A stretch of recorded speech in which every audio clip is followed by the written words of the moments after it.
Oh man, thank you. This is awesome. It really is. Never envisioned when I left Homestead, Pennsylvania, which is 10 minutes east of Pittsburgh, downtown Pittsburgh, never knew that I would end up at Eastern Michigan, let alone where the heck Ypsilanti was at. Didn't even know how to spell it.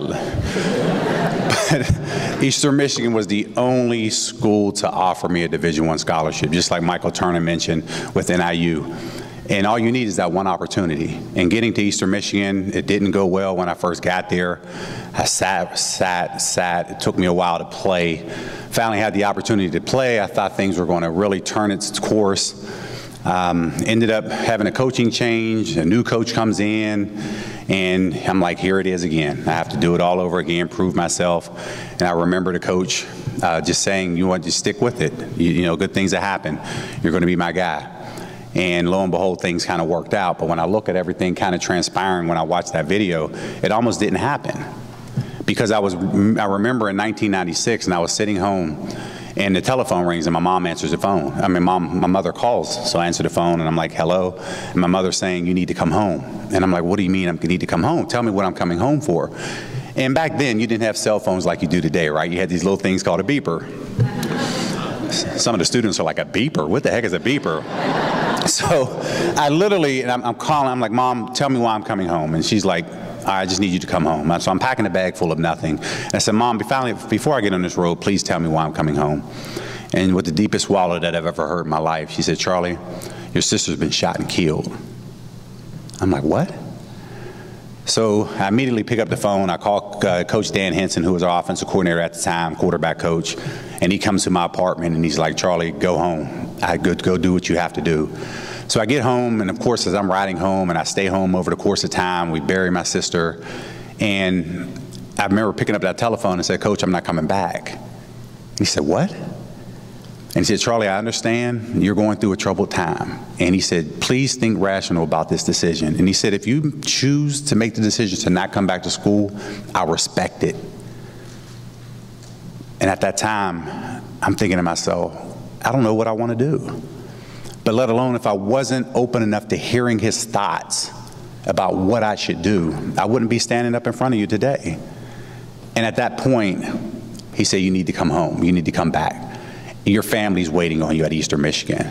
They embraced me back with open arms, and from there, he sat me down and he said, Charlie, this is your time. If you listen to what I have to say, coach, work your butt off, you'll have an opportunity to change your family's life. And lo and behold, that happened. And he said, better yet, people around the country will know who Charlie Batch is. And I'm thinking to myself, well, the internet's not what it is today. We're not on national TV. How will people know that? And within 5 games of that next season, we started having recruits coming in. When I say recruits, I mean scouts from the National Football League. And they're coming in, and he just looked at me and winked and said, I told you, this is it. This is your time. And everything kind of transpired. I've started my foundation, and that was the base of my foundation back then. And literally now we serve over 3,800 kids annually over the last 19 years. And that started because of the loss of my sister. But if it wasn't for me opening and listening, being able to listen by Coach Dan Henson, who's here today, thank you. Stand up, please. This is my guy. I've known him 23 years.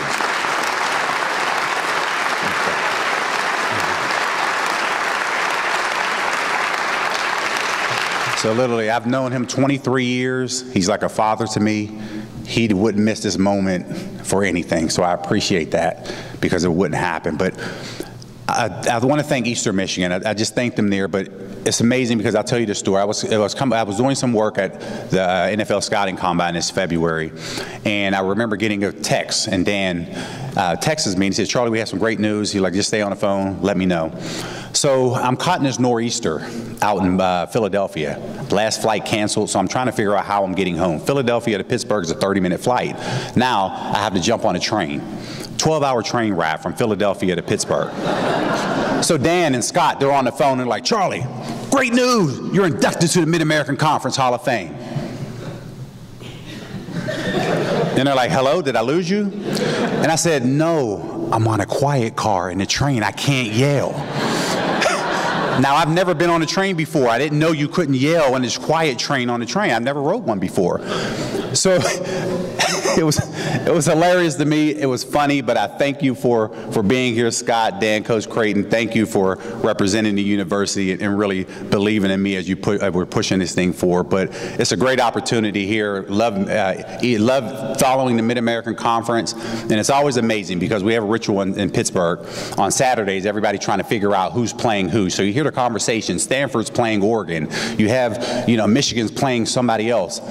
And I look and I reach and I would elbow Ben Roethlisberger and I say, "Hey, who's Miami have this week?" And he look at me and say, "Hey, yeah, we have them." And I go downstairs and I say, "Antonio Brown, who's Central had this week?" And he's kind of looking. Now, you'll see this common theme because Pittsburgh loves Mid-American Conference guys. So all of a sudden, I go to James Harris and I say, "Who's Ken have this week?" He's looking at me laughing, and then I finally go to Sean Sweesom, who's up Bowling Green. And he was, he's telling me who he had. It's an unbelievable story when you hear Mid-American Conference, but to be able to go out and represent the MAC, it was always special to me because I wanted to make sure that everybody knew what was going on in the MAC conference. So being a quarterback, let alone coming out of the Mid-American Conference in 1997, it wasn't easy. It's not easy at all. But to stand up here and be a pioneer, to go out there and prove that a quarterback can make it in the National Football League from the MAC conference, that helped open up the doors to people like Byron Leftwich, Chad Pennington, Ben Roethlisberger, Bruce Gradkowski, all of these MAC quarterbacks. And Pittsburgh Steelers were the first team to have 3 MAC quarterbacks on the roster at the same time. Myself, Ben Roethlisberger, Byron Leftwich. Byron was at Marshall, if you didn't know. That was when Marshall was in the MAC at that time. So it's just truly a blessing to be able to have it and have this opportunity here to be a part of this. So I thank you for everything. But last but not least, I want to thank my wife, Latasha. She's put up with me for 16 years. and trust me,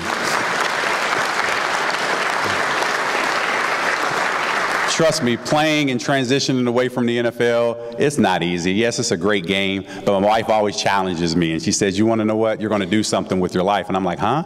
She's like, "No, I don't care if you play football." She said, "You need to go back and finish what you started." Last March, she signed me up for an accelerated program at Robert Morris, and she said, "You're going to go back and get your master's." And I ended up doing that in 10 months. So I thank you for pushing me to go back out there. But here's what I want to leave you with for all my student athletes. Here's an opportunity for you. It's a quote by Ralph Waldo Emerson. And it's a quote that says, "Do not go where the path may lead. Go instead where there is no path and leave a trail." I can't sit up here and tell you what it's going to take for you to become a 15-year NFL veteran. All you know is there's a right way and there's a wrong way.